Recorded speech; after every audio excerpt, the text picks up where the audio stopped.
Assalamualaikum warahmatullahi wabarakatuh. Izin memperkenalkan diri, Taruna Madya Poltekip Angkatan 55, nama Dea Zulinda, Prodi Manajemen Pemasyarakatan kelas A. Pada kesempatan kali ini, saya ingin membahas tentang pelayanan pembinaan anak di LPKA.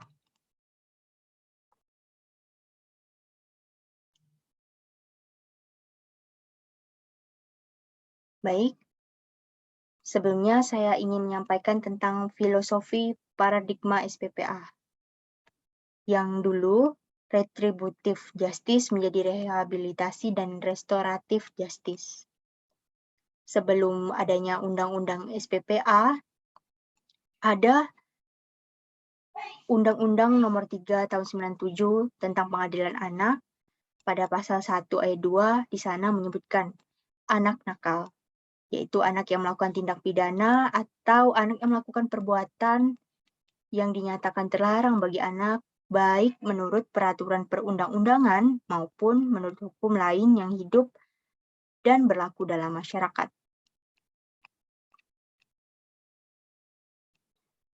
Nah, dari pernyataannya tadi,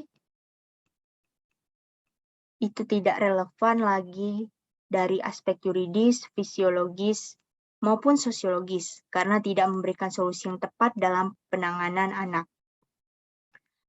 Hal ini akan berdampak pada mental anak dan psikologisnya. Beberapa dampak negatif jika anak dipidana penjara yaitu akan adanya stigmatisasi. Penjara merupakan sekolah kejahatan bagi mereka. Pendidikan mereka akan terganggu dan kemungkinan masalah dalam readaptasi, reintegrasi ke dalam masyarakat mereka akan terganggu pula. Lalu, selanjutnya saya ingin membahas tentang dasar hukum.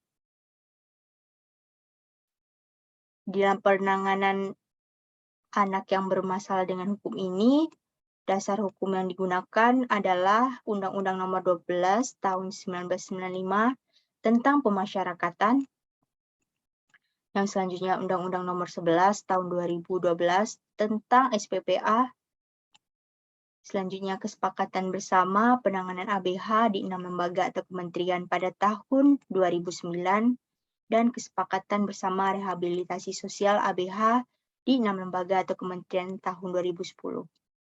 Selanjutnya ada Keputusan Menteri Hukum dan HAM Republik Indonesia nomor M.TKH/0.OT.02.02 tahun 2014 tentang pedoman perlakuan anak di Bapas, LPAS, dan LPKA.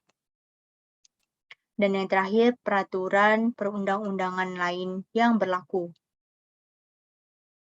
Nah, di sini Direktorat Jenderal Pemasyarakatan Kementerian Hukum dan HAM memiliki tanggung jawab dalam penanganan dan pemenuhan hak-hak tahanan dan warga binaan pemasyarakatan, termasuk anak yang berkonflik dengan hukum, sejak tahap pra-adjudikasi, adjudikasi, dan pos-adjudikasi dalam rangka pembimbingan dan pembinaan. Sistem pembimbingan, pelayanan, dan pembinaan anak lebih diarahkan kepada pengembangan kepribadian dalam wujud pendidikan dalam rangka meningkatkan intelektual, kesadaran beragama, kesadaran hukum, sikap dan perilaku, serta kemandirian untuk melatih keterampilan. Berikut adalah unit pelaksana teknis dalam lingkup penanganan ABH. Yang pertama ada Bapas atau Balai Pemasyarakatan, yang merupakan unit pelaksana teknis yang memiliki tugas dan fungsi melaksanakan pembimbingan terhadap klien pemasyarakatan. Selanjutnya ada LPAS atau Lembaga Penempatan Anak Sementara, yang merupakan unit pelaksana teknis yang mempunyai tugas dan fungsi melaksanakan pelayanan tahanan. Yang selanjutnya ada Lembaga Pemasyarakatan Khusus Anak atau LPKA, yang merupakan unit pelaksana teknis yang memiliki tugas dan fungsi melaksanakan pembinaan anak didik pemasyarakatan. Selanjutnya, terdapat asas pelayanan dan pembinaan.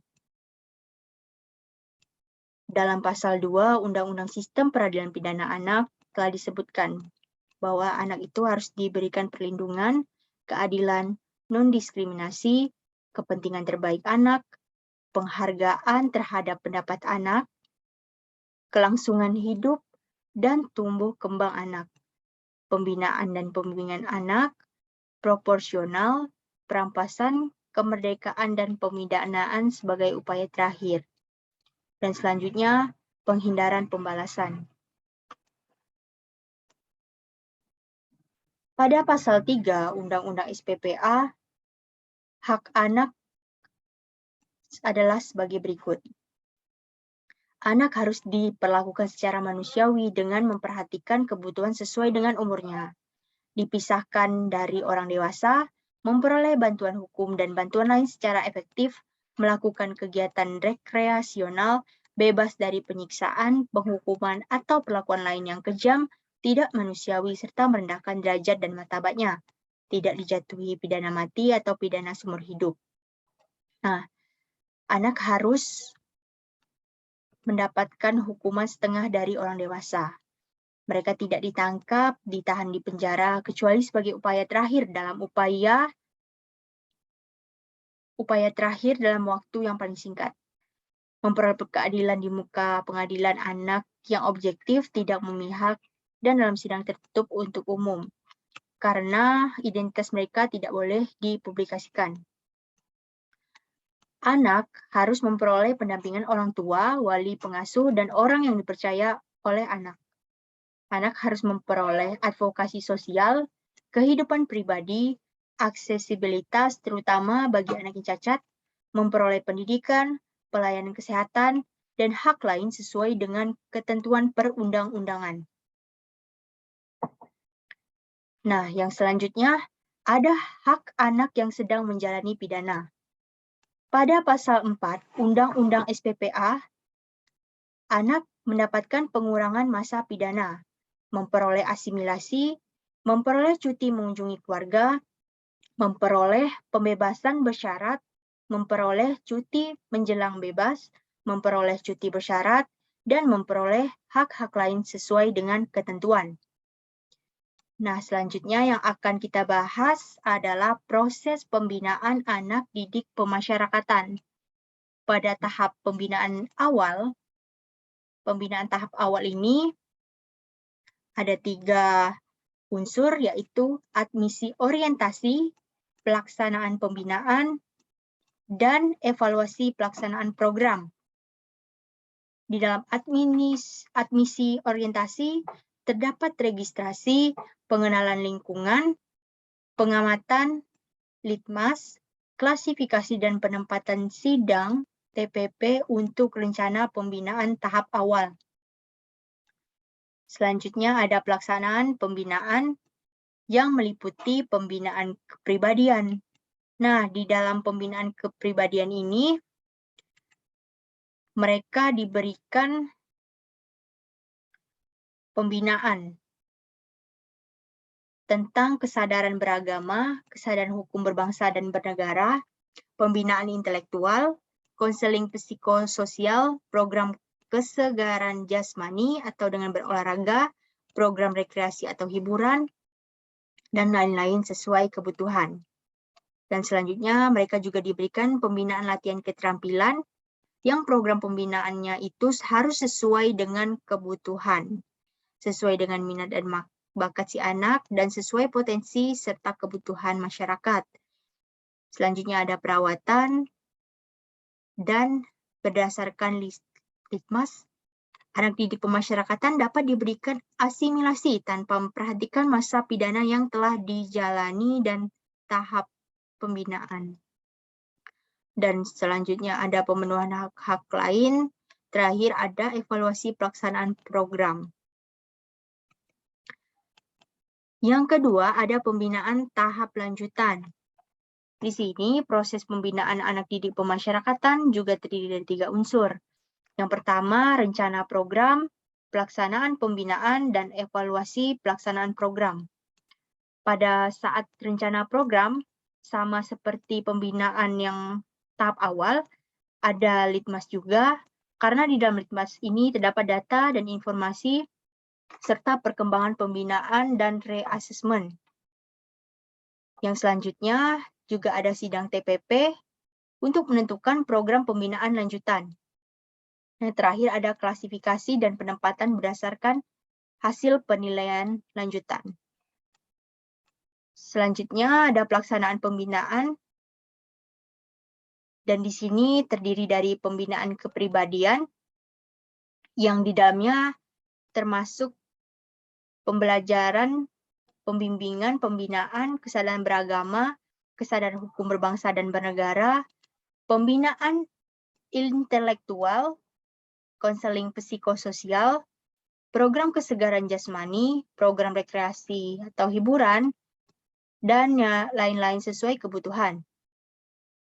Di sini juga terdapat pembinaan latihan keterampilan, sama seperti tahap sebelumnya, program pembinaan sesuai kebutuhan, sesuai minat dan bakat si anak, dan sesuai potensi kebutuhan masyarakat.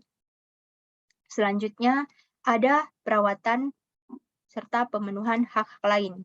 Dan yang terakhir, adanya evaluasi pelaksanaan program. Nah, di tahap pembinaan akhir ini, pembinaan tahap akhir sampai dengan bebas, juga terdapat 3 unsur dalam proses pembinaan anak didik pemasyarakatan. Yang pertama, rencana program reintegrasi. Yang kedua, pembinaan reintegrasi. Dan yang ketiga, evaluasi pelaksanaan program.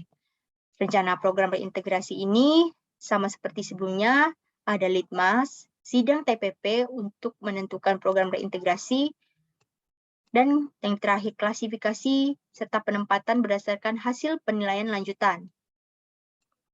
Nah, di pembinaan reintegrasi ini agak sedikit berbeda, karena di sini ada pembebasan bersyarat, cuti menjelang bebas, dan program lain sesuai dengan kebutuhan.